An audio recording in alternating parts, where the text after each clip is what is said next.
Hello everyone, this is CA Shajar and I welcome you all to my channel The Commerce Bench। हम लोग आ गए lecture number 2 of journal chapter पर and यहाँ पर हम लोग क्या आज समझने वाले एक इलस्ट्रेशन से मैं आपको जर्नल एंट्रीज पास करना सिखाऊंगी आज। ओके, नाउ जो कुछ बेसिक चीजें हम लोग को पता होनी चाहिए वो हमने डिस्कस कर ली थी पिछले वाले लेक्चर में। वो आप देख सकते हो जाकर अगर आपने नहीं देखा है तो। आज भी मैं आपको थोड़ी सी और बेसिक चीजें बताऊंगी लेकिन वो इलस्ट्रेशन के साथ साथ। राइट, चलो तो हम लोग अभी स्टार्ट करते हैं। पहले तो ये देखो किस टाइप के क्वेश्चन इस चैप्टर से आपको आ सकते हैं। पहला क्वेश्चन देखो, pass the journal entries for the following transactions. तो आपके लिए यही क्वेश्चन आएगा कि आपको जर्नल एंट्रीज पास करनी है। कुछ ट्रांजैक्शंस दिए रहेंगे, ठीक है। ये ट्रांजैक्शंस को पढ़कर आपको पास करनी है एंट्रीज। अब देखो सबसे पहली चीज जो आपको पता होनी चाहिए वो ये है कि आपको फॉर्मेट क्या रखना है। एक फिक्स्ड फॉर्मेट है, उसी पर आपको चलना है। मैं आपको फॉर्मेट समझा देती हूँ। डेट लिखनी है सबसे पहले तो। भाई जर्नल जो है वो एक क्रोनोलॉजिकल ऑर्डर में बनता है, सब कुछ डेट वाइज रहता है, सारे ट्रांजैक्शन डेट वाइज रिकॉर्ड होते हैं, तो ऑब्वियसली डेट का कॉलम तो होना ही चाहिए। तो पहला कॉलम हो गया डेट का। फिर आते हैं पर्टिकुलर्स। पर्टिकुलर्स क्या होता है?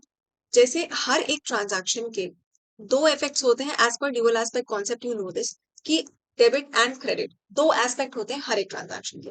मतलब क्या, कम से कम दो अकाउंट तो इफेक्ट हो ही रहे होते हैं जब भी कोई भी एक ट्रांजैक्शन होता है। उन्हीं दो या दो से ज्यादा अकाउंट्स के नाम हम पर्टिकुलर्स में लिखते हैं, सिंपल सी बात। ठीक है, नेक्स्ट आते हैं लेजर फोलियो पर। लेजर फोलियो क्या होता है? सबसे कह सकते हो आप सबसे यूजलेस कॉलम है ये। आपके एग्जाम में आपके किसी काम नहीं आने वाला है, लेकिन हाँ डेफिनेटली ये प्रैक्टिकल लाइफ में काम आता है। क्या काम होता है इसका? इंडेक्स देखा होगा आपने। आपने जब आप अपनी कोई भी नई नोटबुक स्टार्ट करते हो बनाना, तो उसमें फ्रंट पेज जो होता है वो इंडेक्स का होता है। इंडेक्स क्या काम करता है? आप वहां पर लिख देते हो कि हाँ, जब जो चैप्टर 1 है सपोज, वो पेज नंबर 1 से लेकर पेज नंबर 3 तक है। चैप्टर 2 जो है वो 4 से लेकर 7 तक है। राइट, तो आप पेज नंबर्स यहाँ पर मेंशन कर देते हो एंड डायरेक्टली आप उस पेज नंबर पे जाकर वो चैप्टर खोल के देख सकते हो। वैसा ही काम लेजर फोलियो का होता है। मैंने आपको बता रखा है पिछले वाले क्लास में भी, फिर से बता देती हूँ कि जर्नल जो है वो सिर्फ फर्स्ट स्टेप है रिकॉर्डिंग का। इसके बाद जो सारे ट्रांजैक्शन है वो लेजर में भेजे जाते हैं, पोस्ट किए जाते हैं। तो अब कोई एक पर्टिकुलर ट्रांजैक्शन है मान लो, ठीक है, लेजर में भी उसको पोस्ट किया ही गया होगा। लेजर में वो किस पेज नंबर पे मिलेगा आपको, वो ही लिखा जाता है यहाँ पर लेजर फोलियो। ठीक है, तो पेज नंबर बस स्पेसिफाई कर दिया जाता है ताकि यहां से आप डायरेक्टली लेजर फोलियो में जाकर लेजर फोलियो में देखो कि कौन से पेज नंबर पर है एंड लेजर में वो पेज खोल लो जाकर सीधा सीधा। जिस तरीके से यहाँ पर लेजर फोलियो दिया होता है ना, लेजर में जर्नल फोलियो दिया होता है, मतलब बैक रेफरेंसिंग करी होती है।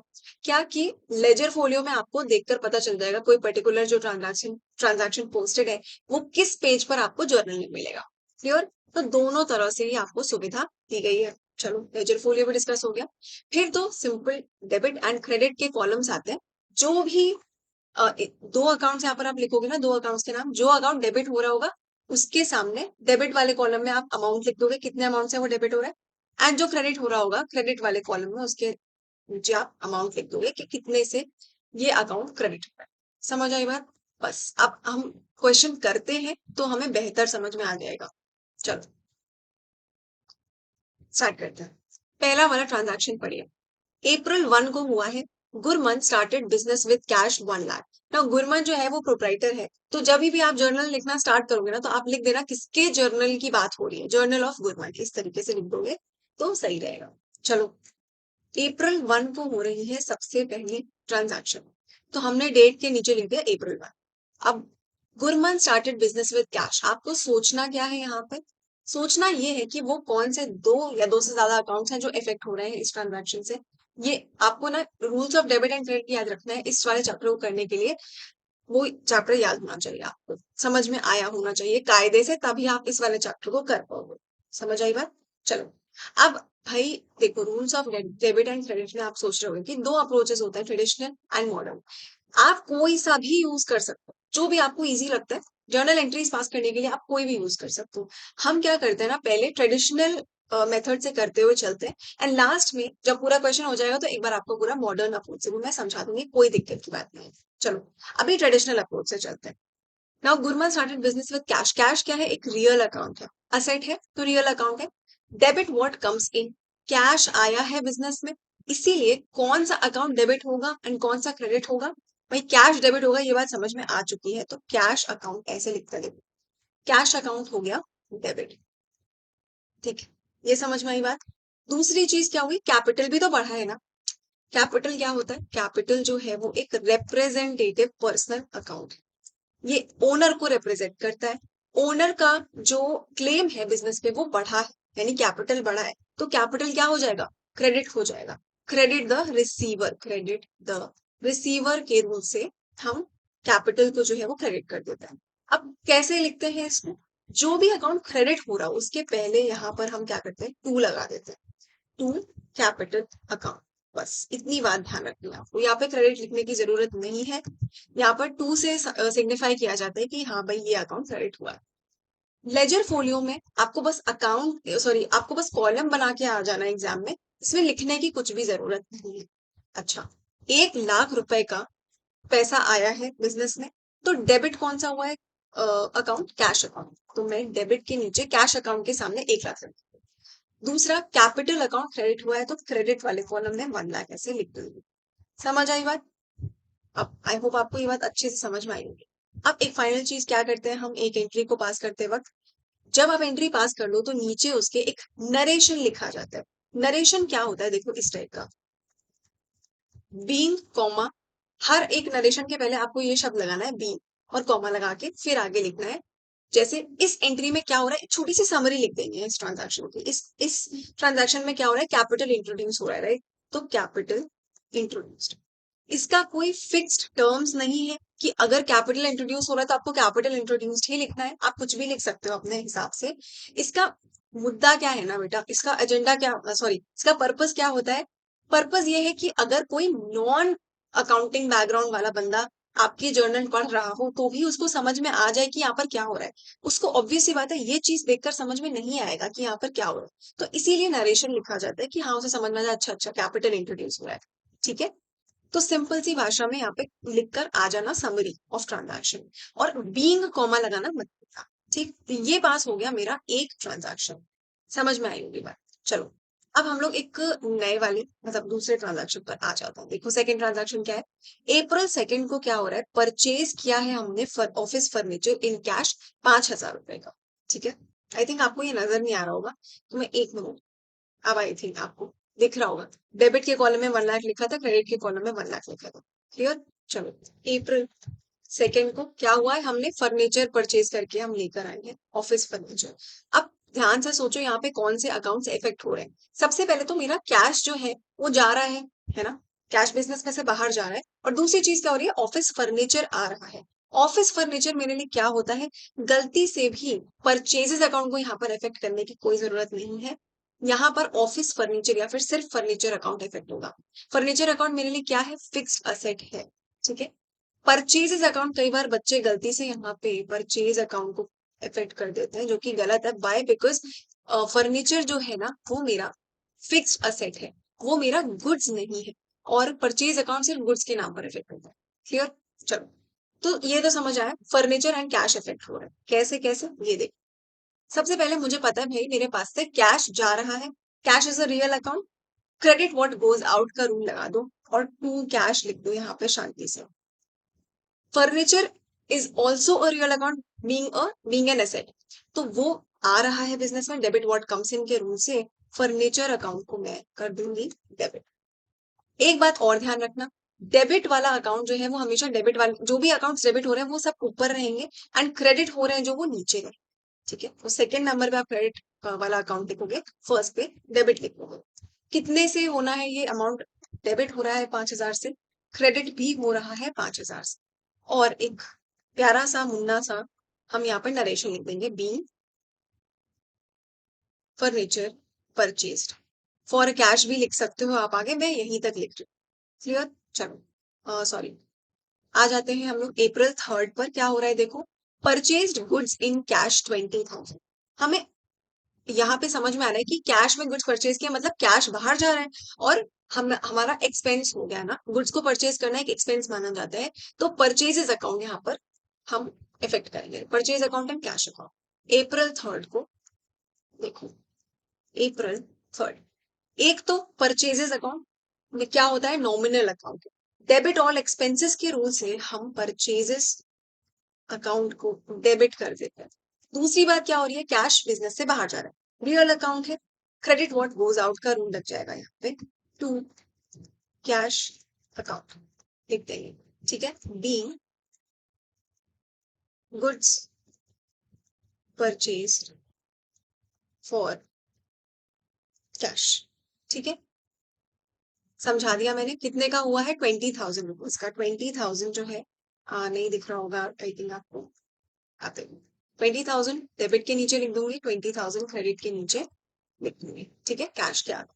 चलो अब हम लोग आ जाते हैं April 4 पर। देखो, purchased goods from Hari and company 1 lakh. चलो हमने गुड्स परचेज किए हैं हरी एंड कंपनी से, लेकिन जरा ध्यान दो, यहाँ पर इंपॉर्टेंट एंट्री है, ध्यान दो। हमने सिर्फ क्या लिखा है, purchased goods from Hari and company 1 lakh.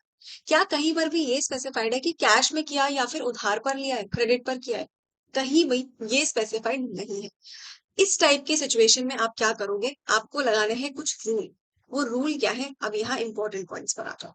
कभी कभी क्या होता है, ट्रांजैक्शन में आपको स्पेसिफाइड होता है क्या, कि ट्रांजैक्शन कैश में हुआ है या क्रेडिट में हुआ है। जैसे इसके जस्ट पहले वाला जो ट्रांजैक्शन था ना, यहाँ पर ऊपर देखो, purchased goods in cash 20,000, specified था कि कैश में हुआ है, तो हमने क्या किया, सीधा सीधा कैश वाले अकाउंट को इफेक्ट कर दिया था April 3 को। लेकिन यहाँ सिचुएशन क्या है, स्पेसिफाइड ही नहीं है। तो अगर तो स्पेसिफाइड है तो जो स्पेसिफाइड है उसी तरीके से करो, एज स्पेसिफाइड। उधार पर लिया है तो उधार पर, अभी उसकी भी एंट्री सिखाऊंगी कि कैसे किया जाएगा। और कैश में लिया है तो कैश वाली तो मैंने सिखाई थी। दूसरा केस हो सकता है स्पेसिफाइड नहीं है हमारा वाला केस, और आपको यहाँ पर इसके साथ ध्यान क्या देना है, whether name of party is given. Party कौन है, पार्टी का क्लब वाली पार्टी नहीं, क्लब वाली पार्टी नहीं, पार्टी मतलब जिसके साथ ट्रांजैक्शन हो रहा है। आपको देखना है कि स्पेसिफाइड तो नहीं ही है, ट्रांजैक्शन में पार्टी का नाम दिया हुआ है, यानी हरी एंड कंपनी। हमें ये पता है हरी एंड कंपनी के साथ ट्रांजैक्शन हुआ, तो इस केस में आपको चुपचाप से ये मान लेना है कि ये ट्रांजैक्शन क्रेडिट पर हुआ है। Clear, not specified and party name has been given, तो क्रेडिट पे मान लो, इसको उधार पर सामान लिया, क्योंकि क्वेश्चन ये चाहता है पार्टी का नाम आपको बताकर कि आप ये मानो कि इस वाली पार्टी से उधार पर सामान लिया है ना। और भाई बाद में हम जब पेमेंट करने पर आएंगे तब भी हमें पार्टी का नाम तो पता होना चाहिए ना, इसीलिए स्पेसिफाइड होता है इनका नाम, ठीक है, कि हमें बाद में हर एंड कंपनी को पेमेंट करना है। अच्छा भाई, अब मान लो दूसरा सिचुएशन ले लो कि यहाँ पर ऐसा लिखा होता, परचेस्ड गुड्स ऑफ ₹1 लाख, सिर्फ इतना लिखा होता।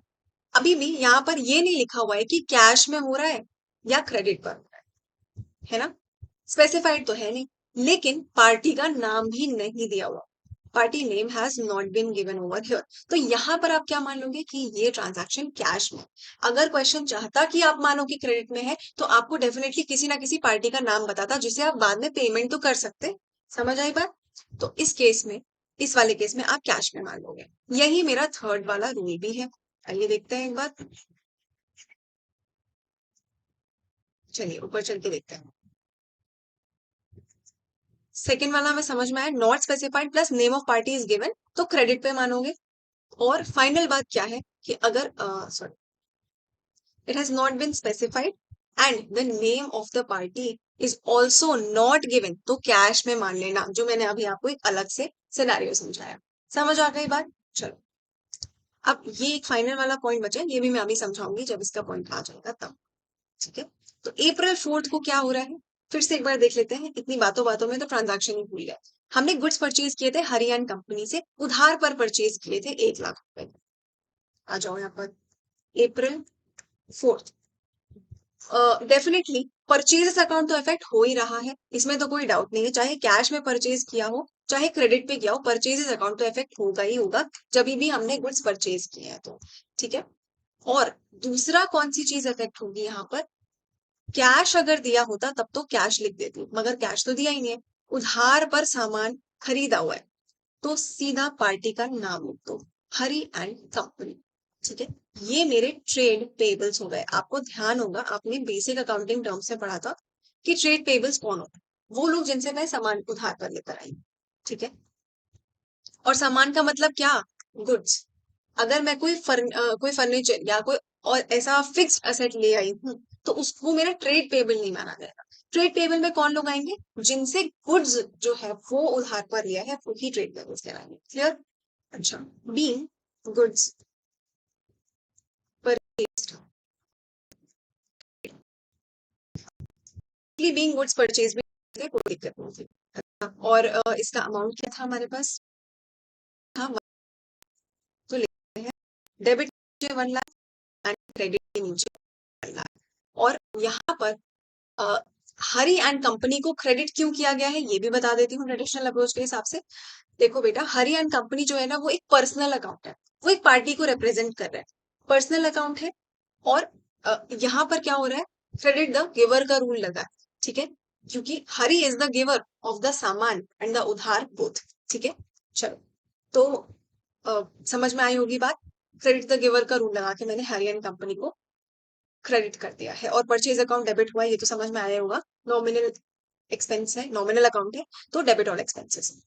April 5 पे आता है, सोल्ड गुड्स अगेंस्ट कैश 20,000। यहाँ पे अच्छे से स्पेसिफाइड है, बिल्कुल कायदे से स्पेसिफाइड है कि कैश में ट्रांजैक्शन। ठीक है, ये वाले जो रूल्स पढ़े ना, ये जो इंपॉर्टेंट पॉइंट्स पढ़े ना, ये आपके both sale and purchase of goods के लिए है। ठीक है, सेल एंड परचेज दोनों के लिए है ये, सिर्फ ऐसा मत मान लेना कि परचेज के लिए। ठीक, चलो। अब सेल पर आ जाते हैं। April 5 को क्या हुआ है? 20,000 रुपए के हमने कैश पे गुड्स सेल किए। तो April 5 हमने गुड्स सेल किए, तो डेफिनेटली एक तो मेरा सेल्स अकाउंट इफेक्ट हो रहा होगा। गुड्स के केस में जब भी कुछ परचेज किया जाता है तो परचेज अकाउंट इफेक्ट होता है, सेल किया जाता है तो सेल्स अकाउंट इफेक्ट होता है। अच्छा, और दूसरा क्या हो रहा होगा? कैश आ रहा होगा मेरे पास में, तो रियल अकाउंट है कैश, डेबिट व्हाट कम्स इन, तो कैश हो जाएगा डेबिट। समझ आई बात? Cash is debited. दूसरा क्या हो रहा है? सेल्स अकाउंट जो है वो क्रेडिट कर दिया जाएगा यहाँ पे। Why? Because credit all incomes का रूल लग जाएगा। सेल्स क्या है? नॉमिनल अकाउंट है, इसीलिए क्रेडिट ऑल इनकम्स का रूल लग जाएगा। टू सेल्स करके यहाँ पर लिख दो गया। ठीक है, बीइंग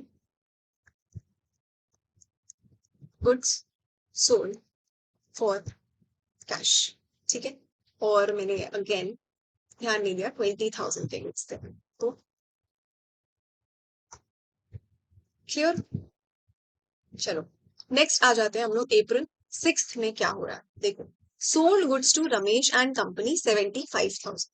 ध्यान से देखो, फिर से यहाँ पर स्पेसिफाइड नहीं है कि ट्रांजैक्शन कैश में हो रहा है या क्रेडिट में। मतलब क्या? Not specified. और साथ में देखो, पार्टी का नाम दिया है Ramesh and company, party name has been given, तो क्या मान लोगे कि ये ट्रांजैक्शन क्रेडिट पर हुआ है ना? चलो, सोल्ड गुड्स मतलब क्या? April 6 को गुड सेल किया रमेश एंड कंपनी को, तो सेल्स अकाउंट तो इफेक्ट होगा ही होगा। इसका मतलब टू सेल्स तो डेफिनेटली कहीं नहीं जा रहा, टू सेल्स अकाउंट तो मैंने लिख ही दिया। अच्छा, अब अगर कैश आ रहा होता तो मैं यहाँ पर कैश अकाउंट लिख देती, लेकिन कैश तो भैया आ नहीं रहा, बल्कि मैंने तो उधार पर सामान परचेज किया है, तो सीधा सीधा पार्टी का नाम लिख दिया जाता है। ठीक है, पार्टी का नाम क्या है? Ramesh and company. ये बन जाते हैं मेरे ट्रेड रिसीवेबल्स। ट्रेड रिसीवेबल्स कौन होते हैं? जिनको मैंने सामान उधार पर बेचा है, ये लोग जो है मुझे बाद में पैसे वापस कराए। ठीक है, तो सामान उधार पे बेचा है मतलब ओनली गुड्स उधार पे बेचे। ठीक है, अगर कोई फिक्स्ड एसेट मैंने उधार पर सेल कर दिया है तो वो ट्रेड रिसीवेबल्स में नहीं आएगा। आई होप आपको ये बात समझ आ रही होगी। नहीं आ रही है तो दोबारा से सुनो, आ जाएगी। ठीक है, फिक्स्ड एसेट के केस में हम कभी भी ट्रेड रिसीवेबल्स या ट्रेड पेबल्स शब्द का इस्तेमाल नहीं करते। ये सिर्फ गुड्स के लिए होता है specifically. Okay, being goods sold on credit. अब जरा रूल देख लेते हैं, रूल क्या लगाया। सेल्स में तो वही नॉमिनल अकाउंट वाला रूल लगा है, क्रेडिट ऑल इनकम्स वाला। Ramesh and company is a personal account, ये मेरा डेटर है, पर्सनल अकाउंट है। डेबिट द रिसीवर का रूल लगा है, ये जो गुड्स है ना और जो उधार है किसने रिसीव किया है? रमेश एंड कंपनी ने, इसीलिए डेबिट द रिसीवर का रूल यहाँ पर लग जाएगा पर्सनल अकाउंट। समझ आई बात? चलो, और यहाँ पर भाई हमारा अमाउंट था 75,000 का, तो हम लोग लिख देते हैं कौन डेबिट हो रहा है? Ramesh and company. कौन क्रेडिट हो रहा है? Sales account. ठीक है, आ जाते हैं नेक्स्ट पर। आई होप आपको ये इजी लग रहा होगा, ये बिल्कुल ही आसान सा है, ठीक है। ज्यादातर सिनेरियोज में आपको देखने को मिलेगा कि कुछ पेमेंट अगर हो रहा होगा, है ना, मैं आपको ट्रिक बता रही हूँ, मतलब थोड़ा सा जल्दी करने के लिए अपना क्वेश्चन। आपको अगर कहीं देखने को मिलेगी कैश या बैंक से पेमेंट हो रहा है या पेमेंट रिसीव हो रहा है, मतलब कैश या बैंक अकाउंट अगर इन्वॉल्व है, तो आप पहले उसके ऊपर रूल लगा दो। उसके ऊपर रूल लगाना सबसे आसान होता है। तो जो दूसरा अकाउंट हो रहा हो, जैसे समझ लो, देखो, सोल्ड गुड्स अगेंस्ट कैश, तो यहाँ पर कैश क्या हो रहा होगा, यहाँ पर कैश आ रहा होगा, है ना। तो डेबिट व्हाट कम्स इन का रूल जल्दी से लगाकर आपको पता चल जाएगा कि कैश अकाउंट तो डेबिट ही हो रहा है, तो दूसरा अकाउंट नेचुरली क्रेडिट हो जाएगा। वैसे ही यहाँ पे परचेज्ड गुड्स इन कैश के केस में क्या होगा, आपको पता है कैश इज गोइंग आउट, तो क्रेडिट व्हाट गोज आउट का रूल लगा के आपको पता चल जाएगा कि कैश हो रहा है क्रेडिट, यानी कि दूसरा अकाउंट क्या हो रहा है, डेबिट। ठीक है, ये सिंपल सिंपल ट्रांजेक्शन के लिए है। धीरे धीरे आपको ये ट्रिक्स खुद भी समझ में आ जाएंगे जब आप प्रैक्टिस में आ जाओगे। चलो अभी शांत पट्टी छोड़ते हैं और April 7 की एंट्री देखते हैं। हमने सैलरी पेमेंट करा है स्टाफ को कैश में 15,000 का। ओके, तो इसके लिए क्या एंट्री बनेगी, देखो। अच्छा, उसके पहले एक चीज और, ये जो फाइनल वाला था ना, ये भी हम लोग देख ही लेते हैं। क्या बोला गया यहाँ पे, अगर कोई एक्सपेंस का अकाउंट है, एक्सपेंस अकाउंट मतलब क्या, यही सब, salary, commission, electricity bill, internet bill, या फिर अगर आपने किसी की फीस पे करी है, ऑडिट फी वगैरह पे करी है, वो सारे एक्सपेंस अकाउंट होते हैं। तो यहाँ पर रूल क्या है कि even if the name of the party is given to you, आपको नेम ऑफ द पार्टी दिया हुआ है ना, तभी भी आप ये नहीं मानोगे कि आपने क्रेडिट पर वो एक्सपेंस लिया है। आप हमेशा मानोगे कि आपने कैश पेमेंट कर दिया और सर्विस ले ली, यानी कि एक्सपेंस इनकर कर लिया है। हमेशा यही मानना कि कैश पेमेंट हो चुका है, even if the name of the party is given. जैसे फॉर एग्जाम्पल देखो, कमिश्नर सैलरी पेड टू मीता, यहाँ पर ध्यान दो, पेड टू तो लिखा हुआ है ना, भाई पेड टू लिखा है मतलब कि कैश अकाउंट डेबिट हो चुका है। तो इसीलिए हमको ये अज्यूम कर लेना है कि कैश तो पेमेंट हुआ ही हुआ है। और दूसरी चीज क्या देखनी है कि मीता का नाम तो यहाँ पर जरूर लिखा है कि मैंने सैलरी पेमेंट किया है मीता को, लेकिन मैं मीता का पर्सनल अकाउंट इफेक्ट नहीं करूंगी। यहाँ पर हम क्या करते हैं, जब भी कोई एक्सपेंस की बात आती है, तो अगर वो पे हो चुका है तो हम सीधा सीधा एक्सपेंस के नाम से अकाउंट खोल देते हैं, यानी कि सैलरी अकाउंट को इफेक्ट करता है, मीता के अकाउंट को इफेक्ट नहीं करता है। ये बात ध्यान रख के चलनी है यहाँ पर बस। अब धीरे धीरे इसके बाद और सिनारियोज अनफोल्ड होंगे तो मैं आपको समझाती चलूंगी कि क्या बोलने की कोशिश कर। ठीक है, अब हम लोग वापस आ जाते हैं April 7 पे। हमने सैलरी पेमेंट किया है स्टाफ को, तो स्टाफ अकाउंट नहीं, सैलरी अकाउंट यहाँ पर डेबिट होगा और कैश अकाउंट डेबिट। ध्यान से देखो कैसे होगा। April 7 की बात करते हैं, सैलरी पेमेंट की है, तो कौन कौन से दो अकाउंट इफेक्ट हो रहे हैं, सैलरी अकाउंट अभी बताकर आई हूँ, एक्सपेंस हो रहा है अगर और पे हो रहा है तो सीधा सीधा उस एक्सपेंस का अकाउंट खोल दो। दूसरा, कैश अकाउंट इफेक्ट हो रहा है क्योंकि कैश नीचे जा रहा है मेरा। ठीक है, अब सैलरी क्या है, नॉमिनल अकाउंट है, डेबिट ऑल एक्सपेंसेस का रूल लग के हम सैलरी अकाउंट को डेबिट कर देते। ठीक है, और कैश का पेमेंट हो रहा है, cash is going out real account, तो टू कैश अकाउंट क्रेडिट हो जाएगा, बीइंग सैलरी पेड। ओके, और हमारा अमाउंट था आई थिंक, हमारा अमाउंट था 15,000, तो हम लोग लिख देते हैं 15,000 का सैलरी बुक कर लिया हमने, सैलरी एक्सपेंस। ठीक है, this is known as booking a salary expense, इसको हमने बुक कर लिया। अच्छा, अभी आ जाते हैं हम लोग April 8 पर। पेड इलेक्ट्रिसिटी बिल ऑफ 2,000, हमने इलेक्ट्रिसिटी बिल पे किया। इलेक्ट्रिसिटी बिल हमारे लिए एक्सपेंस होता है, अगेन कोई भी एक्सपेंस हो रहा है तो क्या होगा, नॉमिनल अकाउंट माना जाएगा, डेबिट ऑल एक्सपेंसेस का रूल लग के इलेक्ट्रिसिटी बिल डेबिट हो जाएगा। इलेक्ट्रिसिटी बिल कैसे, नॉमिनल अकाउंट डेबिट कर दो इसको। और कैश में देखो भाई, यहाँ पर स्पेसिफाइड तो है नहीं, यहाँ पर ये नहीं लिखा है ना, paid electricity bill in cash, फिर भी पेड तो लिखा है ना, पेमेंट तो कर ही दिया इसका मतलब, तो कैश अफेक्ट हो ही गया ऑब्वियसली। तो 2,000 रुपए का कैश भी हमारे पास से चला गया। एंड चला गया मतलब क्या, क्रेडिट व्हाट गोज आउट का रूल यहाँ पर हम लोग लगा देंगे, टू कैश अकाउंट लिख देंगे।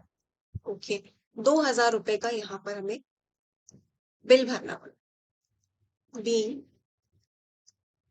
Electricity bill paid. राइटिंग गंदी आ रही है लेकिन ठीक है, भावनाओं को समझो। अब आ जाते हैं April 9 पर। हमने फिर टेलीफोन बिल पे किया, ये भी तो भैया एक्सपेंस है, फिर वही हो जाएगा, डेबिट ऑल एक्सपेंसेस का रूल लग जाएगा, टेलीफोन बिल हो जाएगा डेबिट। कैश जा रहा है बाहर 500 रुपए का, तो हम लिख देंगे इसको भी अप्रैल 9। क्या हो रहा है? Telephone bill is an expense, nominal account, debit all expenses, and हमने पे कर दिया है कैश, कितने का? 500 रुपए का, 500 रुपए का। ठीक है, बी टेलीफोन बिल पे। चलो ये भी हो गया। अब एक फाइनल हमारा बचा हुआ है, अप्रैल 10 की बात करते हैं। तो हमने स्टेशनरी परचेज करी है इन कैश 250 की। स्टेशनरी को क्या माना जाता है? स्टेशनरी भी एक्सपेंस मानी जाती है। तो अब मैंने एक और एक्सपेंस किया है, तो क्या होगा? मैं एक और यहाँ पर अकाउंट खोल दूंगी, अप्रैल 10 स्टेशनरी अकाउंट को डेबिट कर देंगे, एंड पेमेंट किया है तो कैश बाहर जा रहा है, क्रेडिट व्हाट गोज आउट। मैं फिर से भूल चुकी हूँ कि अमाउंट क्या था, 250 था, तो लिख लेंगे। आई थिंक आपको दिख नहीं रहा होगा, बट समझ में आ रहा होगा, 250 लिखा है। B stationery. ओके, ये हो गया हमारा फर्स्ट क्वेश्चन। मैंने आपको ट्रेडिशनल अप्रोच से पूरा पूरा समझा दिया है, फॉर्मेट भी समझा दिया है कि कैसे बनता है, क्या क्या चीजें आती है। लेजर फोलियो में हमने पूरा कुछ भी नहीं लिखा है, सिर्फ बाकी के कॉलम्स हमने भरे। ठीक है, और एक अब मैंने आपसे कहा था मैं आपको मॉडर्न अप्रोच से भी एक बार समझा दूंगी, तो देख लो, कोई दिक्कत की बात तो है नहीं। इसको मिटा देते हैं भैया, ये बहुत ही ज्यादा मशपॉश हो चुका है। ठीक है, आपको मैंने समझा तो दिया ये सारी बातें। देखो, सबसे पहला था Gurman started business with cash. तो कैश जो है, अब आप मॉडर्न अप्रोच वाले मोड पे आ जाओ। ठीक है, मॉडर्न अप्रोच के लिए मेरे पास आपके लिए ट्रिक है। अगर आपको वो याद करने में दिक्कत होती है, तो आप कैसे याद कर सकते हो उसको? एक निमोनिक याद करो बस, date. This is your mnemonic. Now see, E stands for expense over here, and asset also stands for expense over. ठीक है, या मैं एक काम करती हूँ, मैं आपको एक अलग ही शीट पर समझा देती हूँ। यहाँ पर आ जाइए। क्या है हमारा निमोनिक? DEAD, date. बस ये एक शब्द याद रखना है आपको, आपको पूरा का पूरा मॉडर्न अप्रोच याद हो जाएगा, गारंटी से कहते हैं। देखो क्या है, ई stands for expense over here, and A stands for asset. ठीक है, अभी देखो, D stands for debit, and यहाँ वाला D also stands for debit. अब ध्यान से देखो क्या क्या हो रहा है। आपको इमेजिन करना है, एक्सपेंस और असेट दोनों ही बढ़ रहे हैं अगर, तो हम क्या करते हैं? अगर एक्सपेंस इंक्रीज हो रहा है, ठीक है, इंक्रीज होता है, तो एक्सपेंस को करते हैं डेबिट। ओके, अच्छा, अब क्या होता है ना, अगर एक्सपेंस डिक्रीज हो रहा है इसीलिए, तो हम क्या कर देंगे? अगर बढ़ रहा है, क्या बोलते हैं, एक्सपेंस अगर बढ़ रहा है तो कर दोगे डेबिट, यहां से पकड़ना है ये बात। और अगर नीचे जा रहा है तो क्या कर दोगे? डेबिट का जस्ट उल्टा, क्रेडिट। ठीक है, अच्छा, वही बात देखो असेट के लिए। अगर असेट क्या हो रहा है? असेट रहा है बढ़, इफ असेट इज इंक्रीजिंग, तो उसे कर दो डेबिट, डेबिट।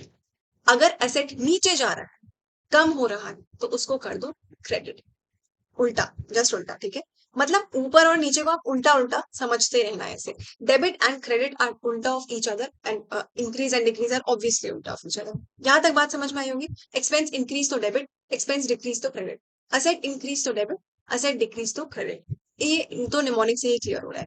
अब सेकेंड फेज पर आते हैं इसके। एक्सपेंस का उल्टा क्या होता है? एक्सपेंस का उल्टा है इनकम या फिर रेवेन्यू, है ना? अगर इनकम या रेवेन्यू क्या हो गया? अगर इनकम या रेवेन्यू इंक्रीज हो रही है, तो उसे कर दो क्रेडिट। क्यों? क्योंकि जब एक्सपेंस इंक्रीज हो रहा था ना, तो उसे किया था डेबिट। एक्सपेंस का उल्टा क्या होता है? इनकम। और अगर इनकम बढ़ रही है, तो उसे कर दिया क्रेडिट, डेबिट का उल्टा। ठीक है, अच्छा, अब हमें ये भी पता चल गया कि इनकम इंक्रीज होती है तो क्रेडिट होती है, तो डिक्रीज होगी तो क्या होगा? डेबिट। ठीक है, पूरा मिरर इफेक्ट देती जा रही हूँ मैं हर चीज पे। अच्छा, अब वहीं पर असेट का उल्टा क्या होता है? लाइबिलिटी। लाइबिलिटी क्या होती है? External liabilities and capital also. ये भी असेट का उल्टा ही होता है, क्योंकि कैपिटल इंटरनल लाइबिलिटी है, और जो लाइबिलिटीज हम लिखते हैं वो एक्सटर्नल लाइबिलिटीज होती है तो दोनों ही लाइबिलिटी बिजनेस के ऊपर, और वो असेट का ऑपोजिट होती है। अच्छा, अगर असेट इंक्रीज होने पे डेबिट कर रहे थे, तो लाइबिलिटी इंक्रीज होने पे क्या करोगे? क्रेडिट कर दोगे। डेबिट का उल्टा। अब अगर लाइबिलिटी इंक्रीज होने पे क्रेडिट हो रहा है तो लाइबिलिटी डिक्रीज होने पे क्या होगा, डेबिट। बस यही तो है मॉडर्न अप्रोच यार, पूरा का पूरा मॉडर्न अप्रोच इस एक निमोनिक से आपका सॉर्ट आउट हो चुका। ठीक है, तो याद बस इतना रखना है, बाकी सब आप आई एम श्योर खुद से बना लोगे। ठीक है, चलो अब हम लोग फटाफट से वापस आ जाते हैं यहाँ पे। चलो, कैपिटल आ रहा था बिजनेस में, कैश क्या हो रहा था, कैश हो रहा था इंक्रीज। और अगर मैं यहाँ पर लिख भी देती हूँ आपके लिए, DEA, खतरनाक सा है निमोनिक, लेकिन याद रखो काम आएगा। अब असेट है और इंक्रीज हो रहा है, तो मैंने क्या किया, उसे डेबिट कर दिया, डेबिट।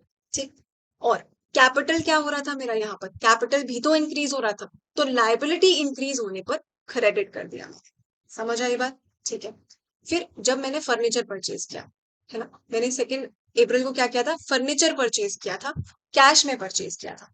तो एक मेरा असेट बढ़ रहा था और एक असेट कम हो रहा था। जो असेट बढ़ रहा है, फर्नीचर बढ़ रहा है, उसे कर दो डेबिट। असेट में इंक्रीज डेबिट, असेट में डिक्रीज, कैश में डिक्रीज, उसे क्रेडिट कर दिया मैंने यहाँ पर, देख लो यहाँ से। ठीक है, डेबिट एंड क्रेडिट। चलो फटाफट से और आगे आ जाओ। April 3 पे परचेज गुड्स इन कैश। अब क्या होता है भाई, गुड्स परचेज कर रही हूँ तो मेरा एक्सपेंस हो गया, एक्सपेंस को क्या किया जाता है, एक्सपेंस को डेबिट किया जाता है, यानी कि परचेजेस अकाउंट डेबिट हो गया। दूसरा कौन सा अकाउंट इफेक्ट हो रहा है, कैश। कैश क्या हो रहा है, कैश जो है वो नीचे जा रहा है, असेट है ना, तो क्या कर देंगे, उसको क्रेडिट कर देंगे, बिकॉज जब भी असेट डिक्रीज होता है तो उसे क्रेडिट कर देते हैं, परचेज डेबिट कैश क्रेडिट। ठीक है, चलो जल्दी जल्दी अब आपको आंसर करना है, मेरे से पहले आंसर कर देना है, मेरे निमोनिक को यूज करके। अब देखो, purchase account, sorry, purchase goods from Hari and company, क्या हो रहा है यहाँ पे, परचेज करा मैंने, नॉमिनल अकाउंट है, डेबिट हो जाएगा, बिकॉज डेबिट और सॉरी, ट्रेडिशनल अप्रोच में डेबिट कर रहे हैं, एक्सपेंस इंक्रीज हो रहा है तो डेबिट करते हैं। और यहाँ पर हरी एंड कंपनी क्या है, मेरी एक लाइबिलिटी है, isn't it, Hari and company से ट्रेड पेएबल ना, तो मेरी लाइबिलिटी क्या हो रही है, इंक्रीज हो रही है। लाइबिलिटी इंक्रीज होने पे क्रेडिट किया जाता है, और इसीलिए मैंने परचेजेस अकाउंट को किया था डेबिट और हरी एंड कंपनी को किया था क्रेडिट। ठीक है, चलो अब वापस आते हैं। सोल्ड गुड्स अगेंस्ट कैश 20,000, यहाँ पर क्या हो रहा था, मेरा सेल्स अकाउंट इफेक्ट हो रहा था। सेल्स क्या होता है, रेवेन्यू होता है, एंड रेवेन्यू के इंक्रीज होने पे उसे करते हैं क्रेडिट। कैश जा रहा था ऊपर, कैश क्या होता है, असेट है, तो असेट के इंक्रीज होने पे करते हैं डेबिट। तो कैश हो गया डेबिट और सेल्स हो गया क्रेडिट, वही मैंने यहाँ पर किया था, देखो ध्यान से, cash debit sales credit. Okay, I hope कोई दिक्कत नहीं हो रही होगी आपको। नेक्स्ट है, sold goods to Ramesh and company 75,000 का। अभी पहले इसको हटा देती हूँ,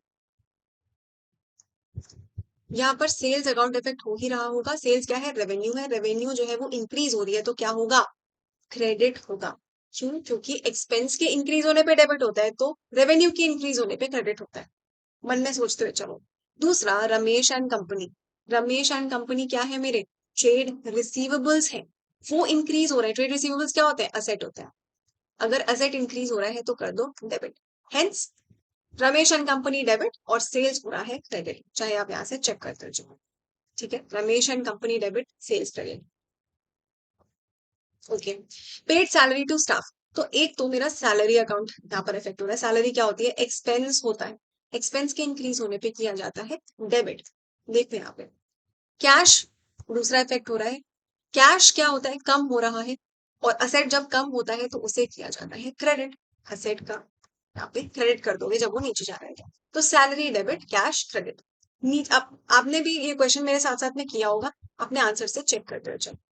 पेड इलेक्ट्रिसिटी बिल 2,000। अब देखो अगेन, इन सभी में, इनफैक्ट मैं आपको स्ट्रेट अवे बता देती हूँ, इन सब में क्या हो रहा है, एक एक एक्सपेंस जो है वो बढ़ रहा है, एक्सपेंस के बढ़ने पे क्या करते हैं, डेबिट कर देते हैं उसे, और कैश नीचे जा रहा है, यानी असेट नीचे जा रहा है तो क्रेडिट कर देते हैं उसको। ठीक है, मॉडर्न अप्रोच के हिसाब से भी बस इन तीनों में आप यही वाला लॉजिक लगाकर समझ सकते हो आंसर। चलिए, तो ये मैंने आपको अच्छी तरीके से इलिस्ट्रेशन समझा दिया है, बहुत मतलब ये बेसिक इलिस्ट्रेशन था, आपको इसको प्रैक्टिस करना है, उसके बाद हम नेक्स्ट वाले टर्न पे आगे की बातें करेंगे, trade discount and cash discount. ठीक है, अगर आपको ये लेक्चर पसंद आया हो, do not hesitate to share it with your friends and इस वीडियो को लाइक करना एंड इस चैनल को सब्सक्राइब करना बिल्कुल भी मत भूलना। Thank you so much.